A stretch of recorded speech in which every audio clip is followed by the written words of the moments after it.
პირველ რიგში ძალიან მინდა რომ ჩვენს მაყურებლებს დაეხმაროთ გაიგონ რა მასშტაბისაა ეს ყველაფერი. რას ნიშნავს 90 მილიონი ირანელისთვის თითქმის 3 თვე ინტერნეტის გათიშვის პირობებში ცხოვრება. გამარჯობა, მადლობა ნატაშა, რომ დამპატიჟეთ, ეს ნამდვილად კატასტროფა იყო ირანელი ხალხისთვის. როგორც თქვენ თქვით, ეს უბრალოდ წარმოუდგენელია 21 საუკუნეში მცხოვრები ადამიანისთვის, რომ გაიღვიძო და ვერ შეძლო ინტერნეტთან დაკავშირება. თუმცა ირანმა შექმნა თავისი შიდა ინტერნეტი, რაც არ უნდა ნიშნავდეს ეს შიდა აპლიკაციების საშუალებით, რომლებსაც მხოლოდ ქვეყნის შიგნით მყოფი ადამიანები იყენებენ.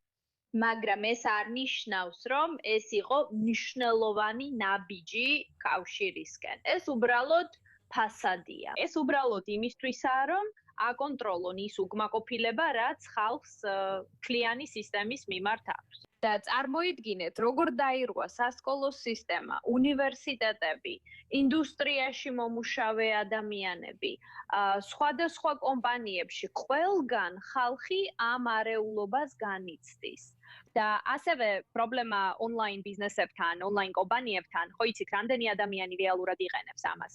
და სხვა მარგინალიზებული ჯგუფები, მაგალითად, შეზღუდული შესაძლებლობის მქონე ადამიანები, რომელთათვისაც ხანდახან ერთადერთი კავშირი გარესამყაროსთან ინტერნეტზე წვდომაა, რადგან სხვა საშუალებები მიუწვდომელია. ესე რომ ეს სრული კატასტროფა იყო.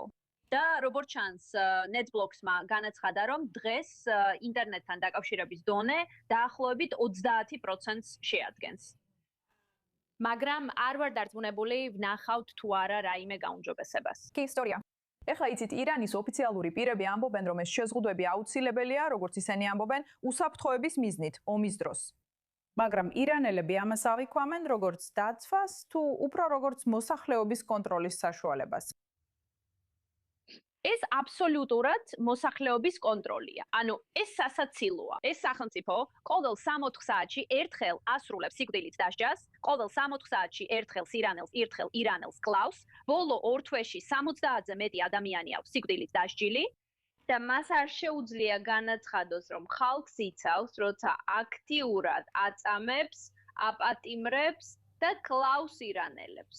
ასე რომ ეს აბსოლუტურად კონტროლის საშუალება, განსაკუთრებით ინფორმაციის გასაკონტროლებლად, რომ ინფორმაცია არ გავრცელდეს მაგალითად თავშესაფრების ნაკლებობაზე, იმ ყველაფერზე, რაც ირანელ ხალხს ჭირდება და რაზეც მათ უნდა კონდეთ წვდომა და მათ არ აქვთ ეს, რადგან სახელმწიფო ვერ უზრუნველყოფს მათთვის ამ სერვისებს, მათ შორის ბომბებისგან თავშესაფარს.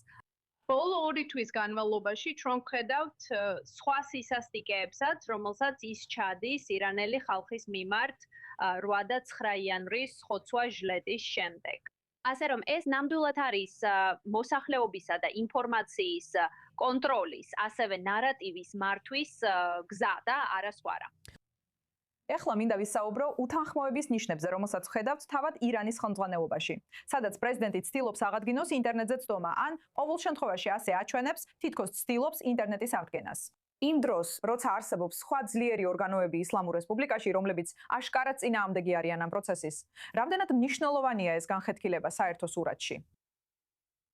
დიახ, ეს რეფორმატორებისა და რადიკალების ამ ხაზის ტირაჟირება არის ის, რასაც ვხედავთ მას შემდეგ, რაც მე სკოლაში ვსწავლობდი, მე 6 კლასში ვიყავი, როცა ხათამი ხელისუფლებაში მოვიდა. მართალი გითხრათ, პეზეშკიანი უბრალოდ მარიონეტია ირანის რევოლუციური გვარდიის ხელში და ჩვენ ეს ვიცით, ეს არაერთხელ გვინახავს. ეს უბრალოდ გაცვეთილი ფრაზაა. პეზეშკიანს არ აქვს აღმასრულებელი ძალაუფლება, არ აქვს საკანონმდებლო ძალაუფლება, არ აქვს სასამართლო ძალაუფლება და ეს არის ირანის რევოლუციური გვარდია და სხვადასხვა ფრაქციები ამ გვარდიაში და სხვა რადიკალურ ჯგუფებში. როცა ვამბობ რადიკალები, არ გულისხმობ, რომ არსებობს რეფორმისტები, მაგრამ ისლამური რესპუბლიკის დნმ არის იდეოლოგია, ხო ასეა. ამიტომ პეზეშკიანი ცდილობს თავი ისე მოაჩვენოს, თითქოს მთავრობაში მართლაც არსებობენ უფრო პრაგმატული ფრაქციები, მაგრამ რეალურად ისინი ყველა ერთნი არიან და მათ შორის არანაირი განსხვავება არ არსებობს. კი, სწორია, გააგრძელეთ თქვენი ბოლო წინადადება და ასრულეთ. დიახ. ვცდილობდი მე თქვა რომ ისინი ცდილობენ მხოლოდ უკმაყოფილებისა და გულისწყრომის ხალხის მხრიდან არსებული პრეტენზიების კონტროლს, რათა ადამიანებში ყალბი იმედი დათესონ. მაგრამ ხალხმა ისინი კარგად იცის. ხალხი მათ იცნობს და იცის რომ ეს მათი დნმ-ია.